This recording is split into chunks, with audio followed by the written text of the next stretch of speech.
আর এখন Bangladesh, India to Bangladesh, Bangladesh to India, এই যে ট্রানজিট, এটাকে ট্রানজিট বলা যায় না, এটা একটি করিডোর।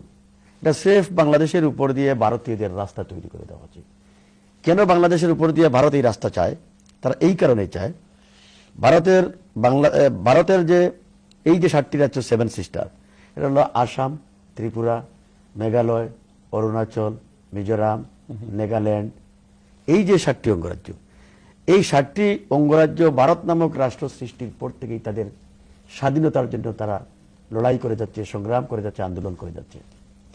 এবং এই স্বাধীনতাকামী 7টি অঙ্গরাজ্যকে দাবিয়ে রাখার জন্য, দমিয়ে রাখার জন্য ভারত দিল্লি থেকে শাসন করতে, তাদের ফুয়েল পাঠাতে, তাদের ত্রাণ, তাদের সামগ্রী পাঠাতে, তাদের সোলজার পাঠাতে, তাদের আর্মস অ্যামিউনিশন পাঠাতে 3 দিনের মতো সময় লাগে, দিল্লি টু 7 সিস্টার। আর যদি ভারতের বেনাপুল বর্ডার দিয়ে বাংলাদেশ হয়ে, ঢাকা হয়ে, আগরতলা হয়ে ত্রিপুরায় ঢুকে যায়, অথবা সিলেট হয়ে আসাম ঢুকে যায়, তাহলে তাদের 10 ঘন্টার মধ্যেই পশ্চিমবঙ্গ থেকে এখানে চলে আসতে পারে।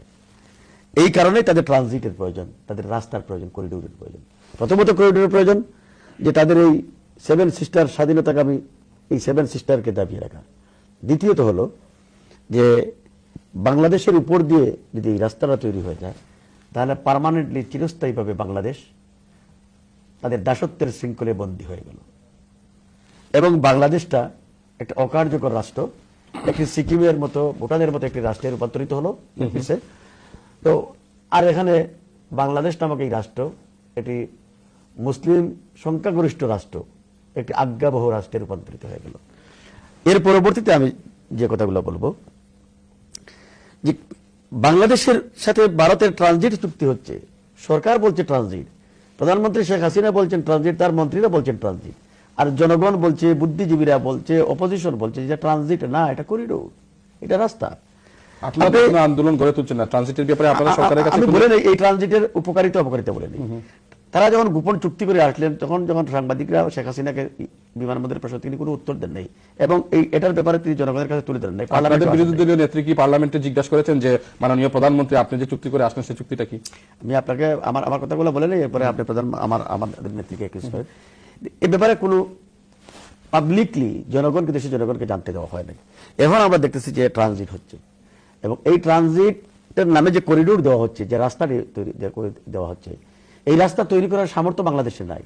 এর জন্য 7,500 কোটি টাকা বাংলাদেশকে ভারতের একটি প্রাইভেট ব্যাংক থেকে চড়া সুদে ঋণ আনতে হচ্ছে এবং এই ঋণের টাকা দিয়ে রাস্তা তৈরি করা হচ্ছে, বাংলাদেশ তৈরি করে দিবে। আবার এই ঋণের কন্ডিশনে ভারত যে কন্ডিশনটা দিয়েছে চুক্তিটাতে, তাদের টাকা দেওয়ার ঋণের, বলেছে যে এই রাস্তা তৈরি করতে, এই রাস্তার মাঝে যে সমস্ত ব্রিজ কালভার্ট তৈরি হবে, এর জন্য সকল মেটেরিয়ালস ভারত থেকে কিনতে হবে।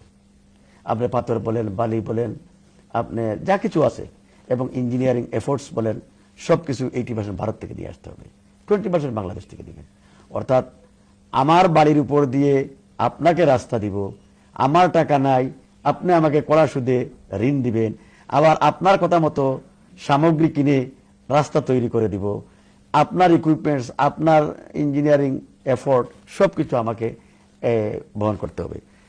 কতটুকু দুঃখজনক এবং বেদনাজনক, কতটুকু একটি নতজানু পররাষ্ট্র নীতি হতে পারে বা ট্রিটি হতে পারে, চুক্তি হতে পারে, যে এখানে ভারতের, আমার নামটা ঠিক খেয়াল নাই, ভারতের একজন সাবেক হাই কমিশনার যিনি বাংলাদেশ চাকরি করতেন, তিনি, আমি একটা পত্রিকা দেখেছিলাম, তার নামটা খেয়াল, তিনি বলেছিলেন যে বাংলাদেশ যে ভারতকে ট্রানজিট দিচ্ছে, যে রাস্তা দিচ্ছে, এটাই না কত, এই রাস্তার জন্য যা যা করা প্রয়োজন, যে সমস্ত টাকা পয়সা, অর্থনৈতিক ইনভলভমেন্ট প্রয়োজন, এগুলো ইন্ডিয়ার করা উচিত, এগুলো বাংলাদেশ দিবে কেন? এখন বাংলাদেশের উপর দিয়ে রাস্তাও, আবার টাকাও তাদের কাছ থেকে করা সুদে, আবার তাদের সমস্ত গুডস আমাদেরকে ক্রয় করতে হবে। তো কত বড় দাসত্বের শৃঙ্খলে বন্দী করা হচ্ছে। তো এই যে কাজটা করা হচ্ছে, এই কাজের মাধ্যমে আমরা শুধু আমাদের সার্বভৌমত্বই হারাবো না, আমরা একটা ব্যাটল ফিল্ডে রূপান্তরিত হব। আপনি এই 7 সিস্টারের স্বাধীনতাকামী সকল অর্গানাইজেশনগুলো, সংস্থাগুলো, তারা অলরেডি অনেক আগে থেকে ডিক্লারেশন দিয়ে দিয়েছে যে যেদিন ট্রানজিট এর দিকে দিয়ে দিবে, রাস্তা দিয়ে দিবে ভারতকে, আমাদেরকে দমানোর জন্য, সেদিন আমরা তখন আর আমাদের এই 7 সিস্টারের মধ্যে আমরা ফাইট করব না। আমাদের ফাইট হবে বাংলাদেশের উপর দিয়ে, যে বাংলাদেশ কেন এই কাজটা করলো। তো সিলেট, কুমিল্লা, এই চিটাগাং, এই অঞ্চলটা প্রথম এই ব্যাটলফিল্ডে রূপান্তরিত হবে।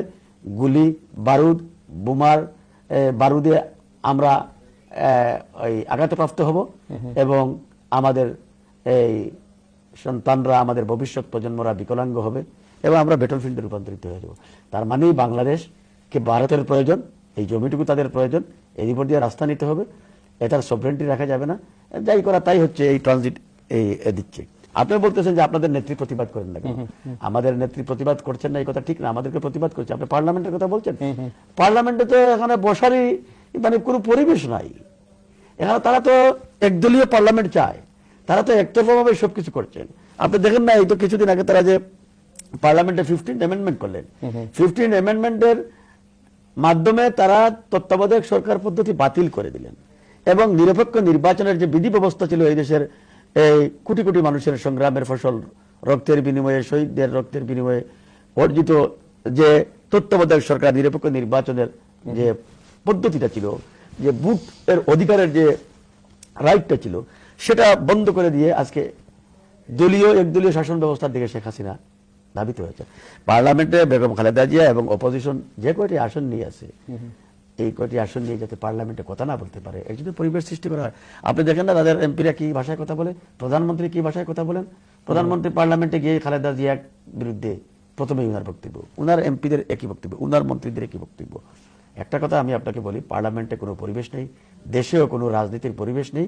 এখানে হচ্ছে প্রতিশোধ, প্রতিহিংসা পরায়ণ রাজনীতির বহিঃপ্রকাশ এবং প্র্যাকটিস। শেখ হাসিনা গত কয়েকদিন আগে তিনি বলেছেন, এই সারা জাতির কাছে সামনে বলেছেন যে আমি মেয়ে বঙ্গবন্ধু শেখ মুজিবুর রহমানের হত্যার যদি বিচার না করি তাহলে তো আমি দায়ী থাকবো, এবং আমি তার মেয়ে হয়ে তার হত্যাকারীদেরকে যদি আমি ফাঁসির কাছে না ঝুলাই তাহলে তো আমি দায়ী হয়ে যাব। একজন প্রধানমন্ত্রীর কাছ থেকে প্রতিহিংসা পরায়ণ, প্রতিশোধমূলক কোনো বক্তব্য দেশের মানুষ কখনো আশা করতে পারে না। এটা স্টেটম্যানের কোনো বক্তব্য হতে পারে না। তাহলে প্রমাণিত হয় প্রধানমন্ত্রী শেখ হাসিনা, সরকারি দল আওয়ামী লীগ, তারা দেশ পরিচালনায় জনগণের স্বার্থের কথা তাদের কাছে মুখ্য না। ওনাদের কাছে মুখ্য হচ্ছে যে ওনারা কিভাবে প্রতিশোধ দিবেন, প্রতিহিংসা পরায়ণ হবেন, কিভাবে ওনাদের প্রতিপক্ষকে ঘায়েল করবেন, কিভাবে নির্মূল করবেন, এবং এই নির্মূলের লক্ষ্যেই তারা বিএনপিকে আঘাত। আর বিএনপিতে আঘাতের প্রথম যে স্তম্ভ, প্রথম যে জায়গা, সেটা হচ্ছে জিয়া পরিবার, বেগম খালেদা জিয়া, তারেক রহমান, আরাফাত রহমান এবং জাতীয়তাবাদী চিন্তা চেতনায় যারা আদর্শে লালিত, তাদের উপর আঘাত। এটাই হচ্ছে তো বর্তমান সরকারের ফার্স্ট এবং ফরমোস্ট তাদের অ্যাক্টিভিটিস, এবং এটাই তারা চান। তো আপনি সেখানে পার্লামেন্টের কথা, পার্লামেন্টে ম্যাডাম জান নাই, বিএনপি যায় না, এই কথা বলে একিউজ করতেছেন, ঠিক আছে। পার্লামেন্টের পরিবেশ সৃষ্টির গ্যারান্টি তারা আজ পর্যন্ত দিতে পেরেছে?